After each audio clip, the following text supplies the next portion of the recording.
கரூர் மாவட்டத்தில் நடைபெற்ற அனைத்துக் கட்சி கூட்டத்தில் அதிமுகவினரின் நிகழ்ச்சிகளுக்கு காவல்துறையினர் அனுமதி மறுப்பதாக புகார் அளிக்கப்பட்டுள்ளது. கரூர் வட்டாட்சியர் அலுவலகத்தில் பொதுக்கூட்டம், ஆர்ப்பாட்டம் நடத்த இடம் தேர்வு செய்வதற்கான ஆலோசனைக் கூட்டம் நடைபெற்றது. இதில் புரட்சித் தலைவி பிறந்த நாளை முன்னிட்டு அதிமுக சார்பில் விளையாட்டுப் போட்டி நடத்த அனுமதி மறுத்த நிலையில் அதே பகுதியில் திமுகவினருக்கு காவல்துறையினர் அனுமதி அளித்ததாக புகார் அளித்தனர். இக்கூட்டத்தில் அதிமுக சார்பில் முன்னாள் அரசு வழக்கறிஞர் சுப்பிரமணி உள்ளிட்ட கழக நிர்வாகிகள் கலந்து கொண்டனர். கன்னியாகுமரி மாவட்டம் நாகர்கோவிலில் அரசு பேருந்து மீது மற்றொரு அரசு பேருந்து மோதி விபத்துக்குள்ளானது. அண்ணா விளையாட்டு அரங்கு பேருந்து நிலையத்தில் பயணிகளை ஏற்றுக்கொண்டிருந்த அரசு பேருந்தின் மீது பின்னால் வந்த மற்றொரு அரசு பேருந்து மோதி விபத்துக்குள்ளானது. இதில் பேருந்தில் பயணம் செய்த கல்லூரி மாணவ மாணவிகள் உட்பட பலர் காயமடைந்தனர். விடியல் பயணம் என விளம்பரம் செய்யும் ஸ்டாலின் ஆட்சியில் பாதுகாப்பான பயணம் என்பதை கேள்விக்குறியானது என பொதுமக்கள் குற்றம் சாட்டுகின்றனர்.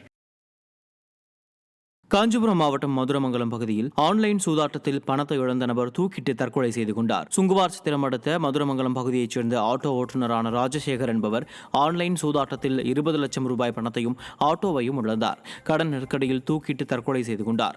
மைனாரிட்டி பாஜகவும் விடியா திமுகவும் ஆன்லைன் சூதாட்டங்களுக்கு தடை விதிக்காமல் அலட்சியமாக இருந்து வருவதால் சூதாட்டத்துக்கு அடிமையாகி பல குடும்பங்கள் சீரழிவதாக பொதுமக்கள் குற்றம் சாட்டுகின்றனர்.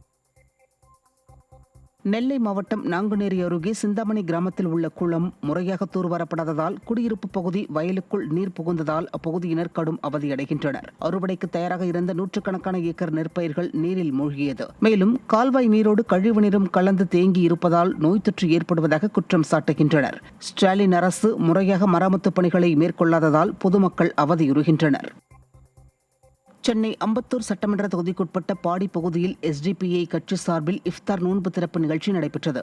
இந்த நிகழ்ச்சியில் முன்னாள் சட்டமன்ற உறுப்பினரும் திருவள்ளூர் தெற்கு மாவட்ட அதிமுக செயலாளருமான அலெக்சாண்டர் மற்றும் எஸ்டிபிஐ கட்சி மாநில துணைத் தலைவர் ஆசா உமர் ஃபரூக் ஆகியோர் கலந்து கொண்டு இஸ்லாமியர்களுக்கு நலத்திட்ட உதவிகளை வழங்கினர்.